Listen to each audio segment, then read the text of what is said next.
ஆப்கி அதாலத்தில் பாகிஸ்தான் படங்களின் super star Meera மீது உள்ள குற்றச்சாட்டு. இவர் நன்றி மறந்தவர். மீரா மேடம், பாகிஸ்தான் படங்கள்ல உங்களை சூப்பர் ஸ்டார் ஆக்குனாங்க.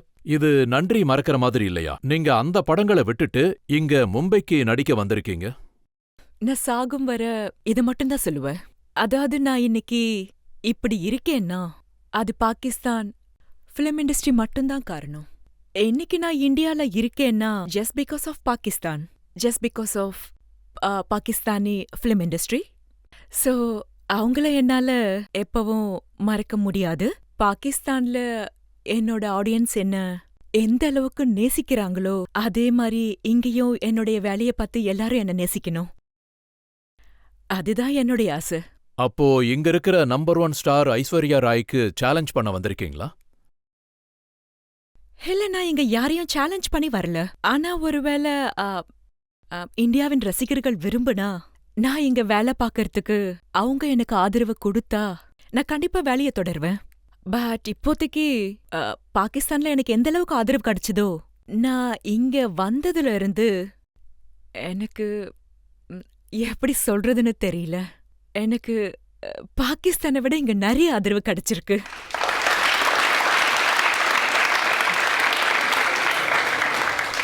பாகிஸ்தான்ல இத மைண்ட் பண்ணுவாங்கன்னு எனக்கு கண்டிப்பா தெரியும்.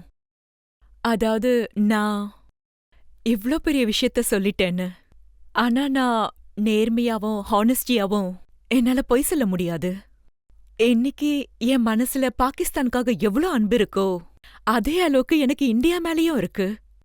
எனக்கு என்ன தோணுதுன்னா இந்தியாக்கும் எனக்கும் தொடர்பு இருக்கு. நான் இந்த தொடர்பை ஒருபோதும் முடிக்க விரும்பல.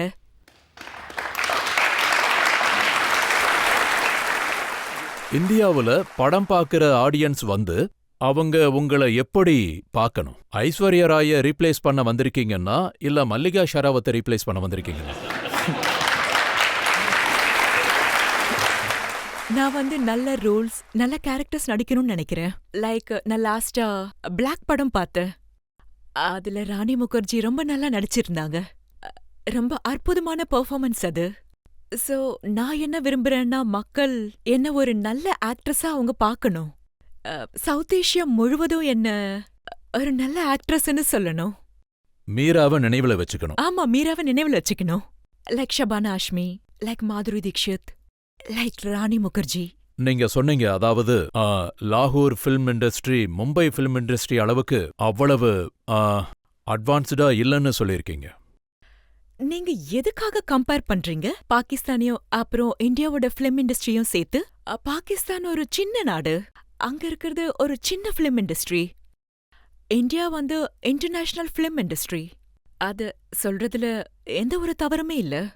உலகத்திலேயே நம்பர் 1 ஃபிலிம் இண்டஸ்ட்ரி பாலிவுட். அதனால நீங்க கம்பேர் பண்ணாதீங்க ப்ளீஸ். கம்பேர் பண்ணல. நான் என்ன சொல்ல வந்தேன்னா, நீங்க லாலிவுட்டை விட்டுட்டு பாலிவுட்டுக்கு வந்திருக்கீங்க. அப்படின்னா நான் லாலிவுட்லயும் வேலை பார்க்கறேன், பாலிவுட்லயும் வேலை பார்க்கறேன். மக்கள் கிட்ட கேட்போம், நீங்க என்ன ரோல்ல நடிச்சா நல்லா இருக்கும்னு. நீங்க கேளுங்க. மேடம், நீங்க உண்மையிலேயே நடிக்கணும்னு ஆசைப்பட்டு நினைக்கிற ரோல் எது? நான் இந்தியா பெண்ணோட ரோல் பண்ணணும்னு ஆசைப்படுறேன். அதாவது தேவதாஸ்ல பாரோ ரோல் இருந்ததே அந்த மாதிரி. லைக் தாலி, அப்புறம் இங்க குங்குமம் வைக்கிறது ரொம்ப பிடிக்கும். அதாவது கல்யாணத்துக்கு அப்புறம் இங்க குங்குமம், அப்புறம் பொட்டு. ஓ, சுபாஷ்ஜியோட ஒரு படத்தோட ஒரு பாட்டு இருந்தது. ये दुनिया एक दुल्हन, ये माथे की बिंदिया, ये मेरा India, I love my India. It's really beautiful song. அதாவது பாத்தீங்கன்னா ரெட் துப்பட்டா, அப்படியே காத்துல பறக்கிற மாதிரி, கையில வளையல், கழுத்துல தாலி, குங்குமம். Oh my God. எனக்கு ரொம்ப பிடிக்கும். It's beautiful, I swear. உங்களுக்கு ஒருவேளை வாய்ப்பு கிடைச்சா நீங்க எந்த ஃபிலிம் ஸ்டாரோட நடிக்க விரும்புறீங்க? லைக் ஷாருக் கான் இருக்காரு, அமீர் கான் இருக்காரு, சல்மான் கான் இருக்காரு, சுஹில் கானோட பிரதர். ஏதாவது காரணம் இருக்கா எல்லா கானையும் சூஸ் பண்ணிருக்கீங்க?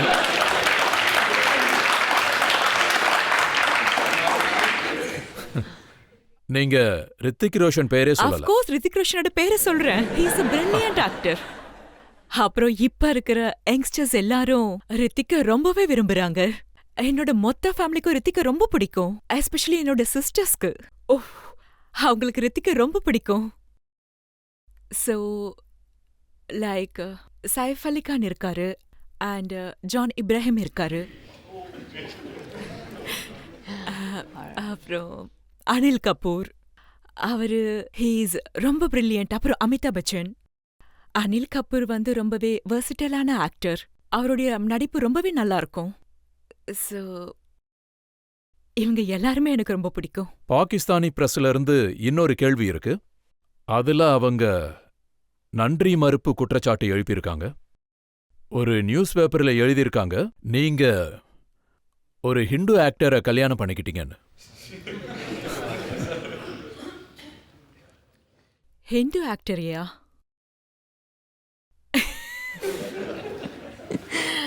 நிச்சயமா இல்ல. நான் இன்னும் கல்யாணம் பண்ணிக்கல. அப்படி ஒரு எண்ணமும் இல்லையா?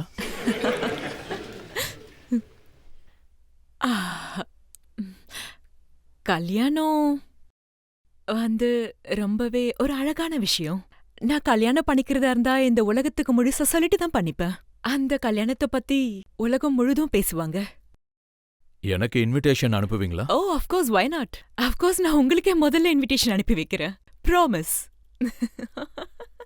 அங்க இருக்கிற பிரஸ் இதையும் எழுதியிருக்காங்க, மீரா இந்தியாவுக்கு ஷிஃப்ட் ஆக முயற்சி பண்றாங்கன்னு, இங்கேயே வந்து செட்டில் ஆக போறாங்கன்னு. அப்படிலாம் எதுவும் இல்ல. ஆம், வேலைக்காக போவேன், இந்தியாவுக்கு வருவேன், அமெரிக்காக்கு போவேன், லண்டன் போவேன், மலேசியா, இஸ்தாம்புல், சைனா, உலகத்துல எங்க வேணா போவேன். ஆனா பாகிஸ்தாவை ஒருபோதும் விட மாட்டேன்.